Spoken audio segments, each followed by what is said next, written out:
this is treadmill running, okay? I'm sure it's not going to be too expensive for the workplace to install that kind of stuff. Okay, before I go home, let me run on thread. Let's say you are too busy trying to get to work. But before you go home, you are not busy trying to run shop. You can actually do your free time, actually do some little thing. It might even be a small tennis court at the corner here that you do. I mean, that is activity. So we cannot just, say that it's impossible and then run away from the fact that you can do some work. Now, there's some walking distance. You can still walk. People still want to go and take car, run around and do this. But why don't you walk? Why don't you continue the activity of walking? Walking again, strengthen your bone and make your bone stronger. Now, if you know that the chronic drinker of alcohol, again, alcohol is small, but it can be of use to your bone. But once that you need chronic drinker, it actually affects the hormone level of the body and take action from you. So you need to honestly say, okay, wait a minute, this is here and not further. I must not take alcohol to this level. So we, like I said, we can, inculcate exercise as we have, all of us. You cannot just say because I'm 50, I cannot, do some little walk around my area. You can do some walking and then do some little exercise. You will just press ups or you sit up or whatever, or even just dancing, to sweat it out. Those are practical things that is possible, for you to adjust your lifestyle. Of course, the diet becomes important. A lot of food we're eating are full of calcium. A lot of food we're eating full of calcium. So again, we should move our consumption away from those soft drinks.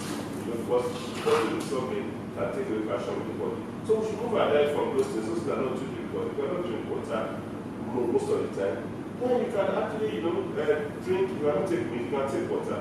Or even take some of those food with a lot of calcium in it. So these are some of the basic things that we can do. And then, unfortunately, our health system is structurally so good to not even cater about the people at the extremes. Because very young, very old. Yeah. Very young can be a peculiar problem. Very old also have a peculiar problem. And then you sit down and look at it. Even we look at the field of gerontology, how many people are really concerned? How do we really feature our home to support the health of people who are above 60 years old? So how do we now, structure our health system to make sure that they have access to that? Because most of them working, the steps become slower because of those atrophy and then loss of hope as it is. I can tell you that I've had two of people close to me who just need to fall and had fracture, or fracture somewhere, and that became a problem. One of them didn't come back from the and of course, 3 ambulance and died. So, the problem is that we have really neglected, the health care of the elderly in this regard. Now, the thing for this year, love your own, the future. So it's out, okay? Because if you put that in perspective, in thinking, in living, and then, the way the government tried to look at that properly as well, listen, what are we doing to the elderly? We're going to grow old one day. At least the life expectancy in Nigeria is increasing. So it means that even quite a lot of us will be prone to those diseases because, it's not just about the climate. We don't declare that it's because of osteoporosis. We have to look at something in our gene because, and our lifestyle, and our age, and our sex, and our body stature, that actually, constitute modifiable risk factors in osteoporosis. So that's the thing. Unless we start looking at that, the whole system that not just take care, yes, that our young ones is very important. Not just that, after you take care of young ones, you enter the adolescent and go and be okay. And say, okay, that's all, everybody, this is what we do. Okay, now let me ask, bad sitting posture over time, or, maybe sleeping posture, standing posture, can it also predispose one to osteoporosis? What it goes us to exactly is the fact that it goes to wearing of the joints. Okay. Now let's separate wearing of the joints. From that of the resorption, removal of minerals in the bone.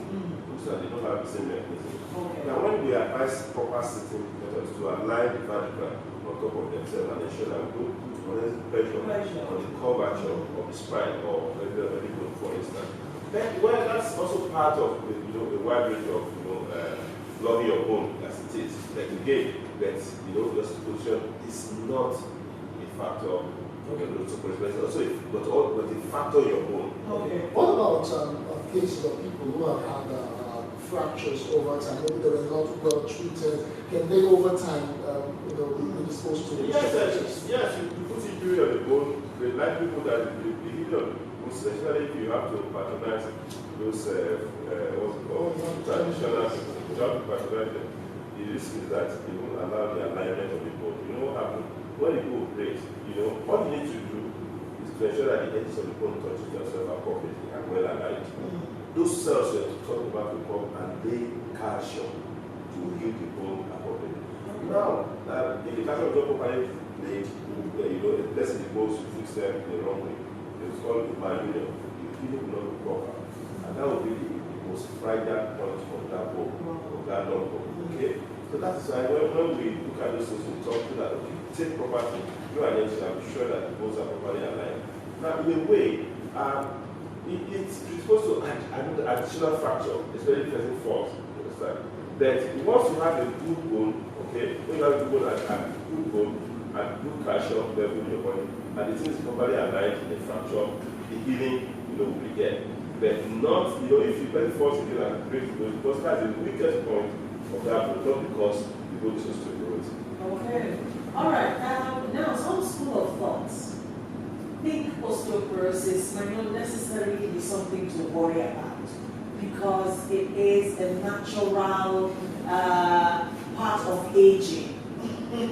Do you agree with that? Well, there are so many things that are natural part of aging. You should just tell me that you should not worry about the postmenopausal syndrome because it's a natural part of aging. You should not worry about the eyes failing because it's a natural part of aging. You should not worry about your diet and what you eat and how you digest it because it's a natural part of aging. We want to age gracefully. We want to age minimal problems or not. Because again, if you look at it, if you look structure in the health system, the burden of people aging with a lot of communities is going to eat up the health system in terms of the fund, in terms of the human resources, in terms of even for people that they have to depend on. So again, we have to worry about it. We have to be concerned about it. Especially if that thing is something you can prevent. It's preventable. You cannot just say that, okay, go and age anyhow. I mean, it doesn't work that way. But what about the case